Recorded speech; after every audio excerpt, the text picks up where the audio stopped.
Right, guys, so I want to talk about this, right? We've all been in the same boat for the past 2 years. When is the sneezing gonna stop? When is it going to end officially? Well, there's this guy called Bill Gates. You may or may not know him. A lot of people love him and a lot of people hate him. Now, I'm not going to get down the path as to why that is or is not. I just want to talk about the facts, pretty much. All right, pretty much. So Bill Gates, the Windows guy, reckons he knows when the pandemic will end. Now, why would we trust the computer guy to work this information out? I'm glad you asked, because let me show you this. Bill Gates has been fighting viruses since Windows 95.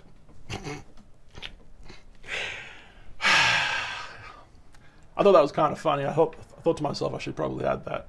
But jokes aside, I'm going to play a video for you in a second. Now, you may or may not have seen this video, and it'll only be about 30 seconds long. But if you haven't seen this video, it will shock you. It will shock you because he pretty much predicted COVID coming to our society. He pretty much predicted a pandemic would happen. Wow, did it happen, right? He actually predicted it, and it was actually interesting. But before I do, there was this pandemic that happened in 1918. It lasted, well, I'll tell you eventually how long it lasted for, right? But it wasn't a good situation. A lot of people died in 1918 and beyond, right? Because that's when the pandemic started. Literally, 1918 and then 2018, 1920, so 102 years later, there was another pandemic, the one that we know today. I mean, there have been little shitty, or I wouldn't say shitty, there have been littler pandemics in the past, like, the bird flu, the mad cow disease, Ebola. There have been other ones like that in the past. Yes, but Spanish flu 1918, statistics-wise, we're kind of in it right now with COVID, obviously, right? But this was the Spanish flu, and if you want to know how many people died, well, it's not a good figure, right?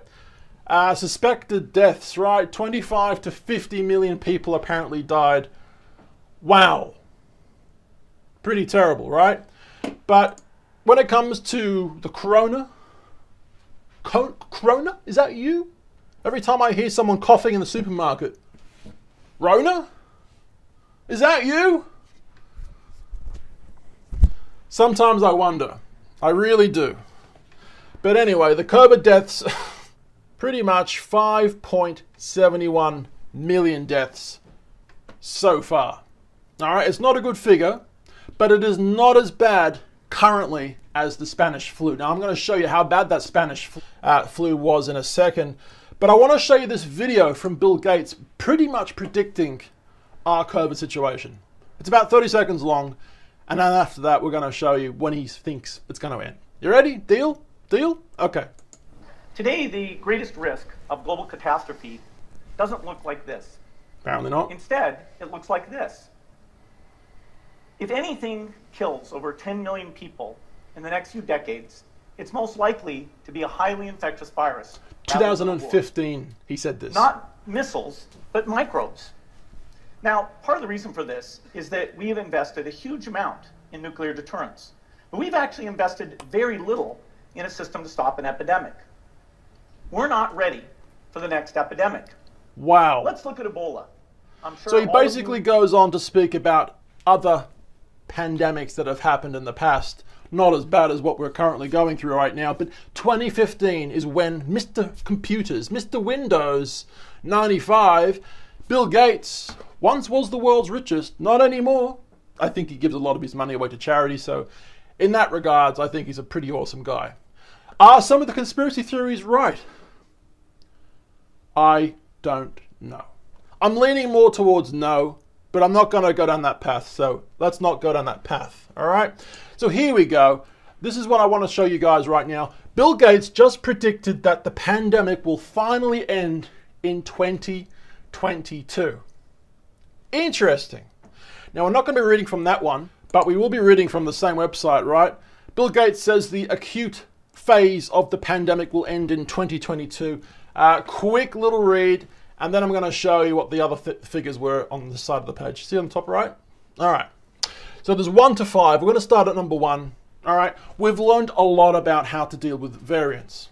So this was basically said at the very end of 2021. So some of the information that's in this now will be a little outdated by a month and a bit, right?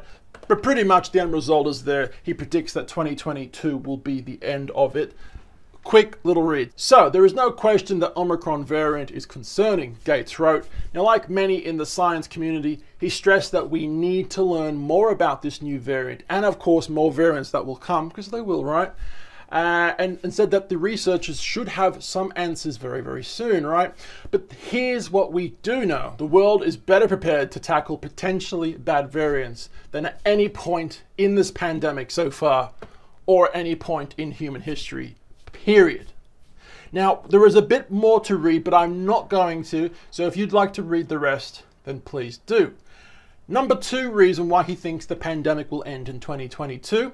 Well, mRNA, or messenger RNA, let me show you what this is before we go any further. This is DNA versus RNA. Now, look, I don't pretend to be some sort of scientist who knows exactly what all of this means, because I fucking don't. It's whoosh, right over my head, okay?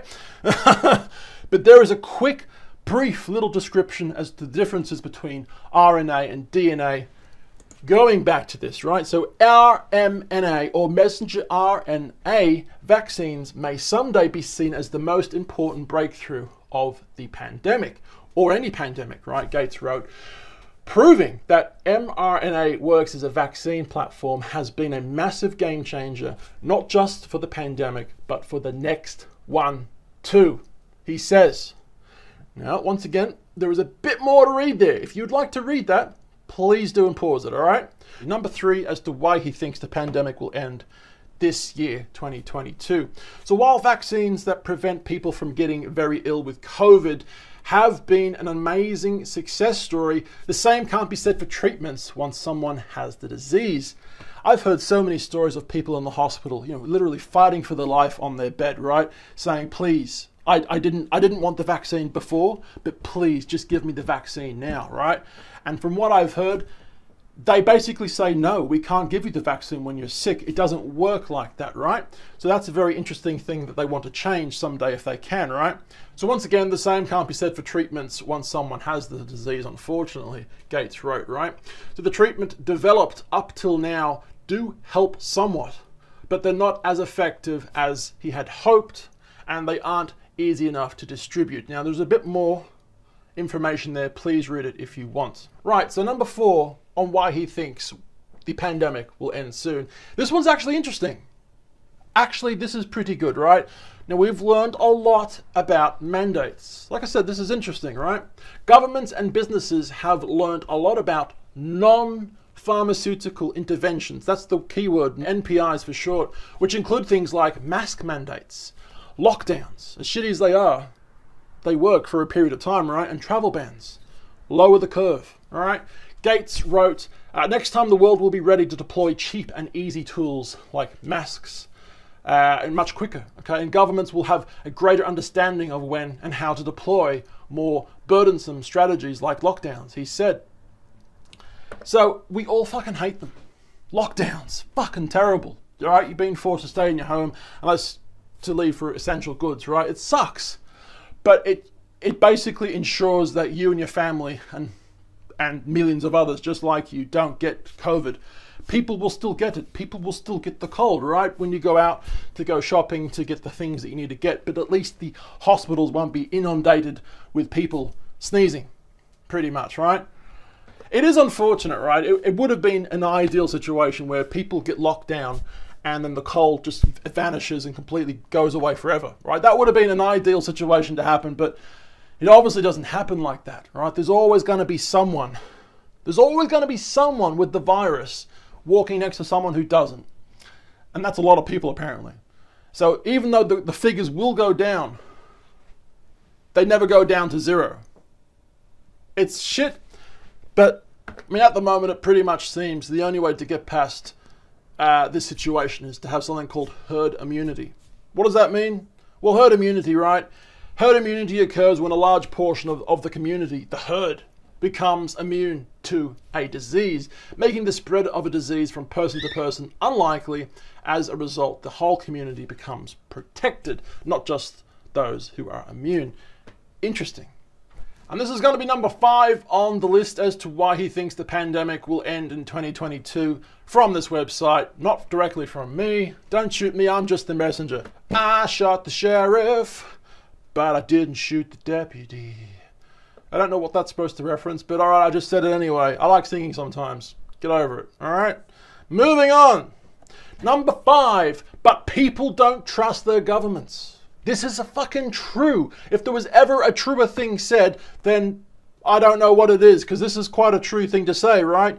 People don't trust their governments. If there was one thing that truly worries Gates or anyone high up there in the government, right, particularly when it comes to the pandemic, it is the deep distrust of governments and other institutions that have only grown this past year. I thought demand for vaccines would be way higher than it has been in places like the United States, he wrote.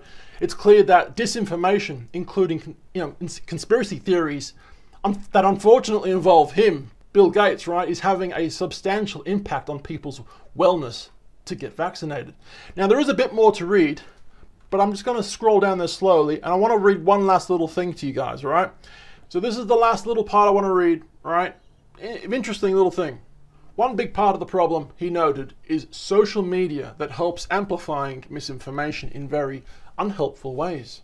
Now, a video falsely claiming that the COVID-19 vaccine makes you infertile should not be allowed to spread widely under the guise of being news.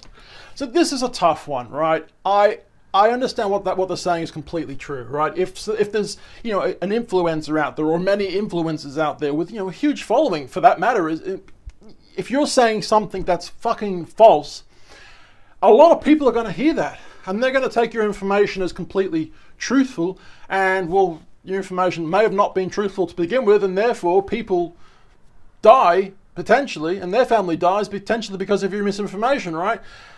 It's a tough situation. I want freedom of the press. I want people like me that do things like this every day or every week or whatever, we want freedom to say what we want. But at the same time, there has to be some sort of restrictions or rules put in place for false, terrible false information, right? I'm thinking maybe the content should be allowed to be put up, but with a banner underneath or above the video saying that this information has been proven wrong. Seek professional advice. It's a tough situation, right? I guess if there's someone that's making every single video about a specific thing that's completely wrong and completely misleading, maybe they should be blocked. Maybe the video should be taken down. Probably not blocked, but taken down because they're on that path of that certain situation. But the situation that it is right now with people, on YouTube and on Twitter, for example, a lot of people are getting blocked for saying things that they say. I mean, it's fucking terrible. Do we live in China? No, we fucking don't. If you do, then hi. I'm in Australia. Thanks for watching, but the government in China is pretty notorious for being pretty shit, all right, as we've heard. So basically what I'm trying to say is it's a tough situation for websites such as YouTube and Facebook, and probably Twitter as well. I mean, what do you keep up? What do you remove? I don't know. I'm just glad I'm not a part of that situation, because I know I'd fuck it up somehow. So going back to the Spanish flu of 1918, how long did the flu pandemic of 1918 last for? Well, apparently it lasted between 1 and 2 years. And the Spanish flu's death rate was between 25 to 50 million. Currently, the COVID death rate worldwide is 5.71. So there you go. What do you guys think regarding Bill Gates and him saying that it will end this year? What do you think? He basically predicted this would happen. Let me know in the comments down below. We're on 2. We're on 2 and 1. Instagram, Facebook, YouTube at TallBoyGareth. Videos weekly, alright? I love you guys. I've been Tall. My name's Gareth. And I'll see you beautiful people tomorrow. Love you. Bye.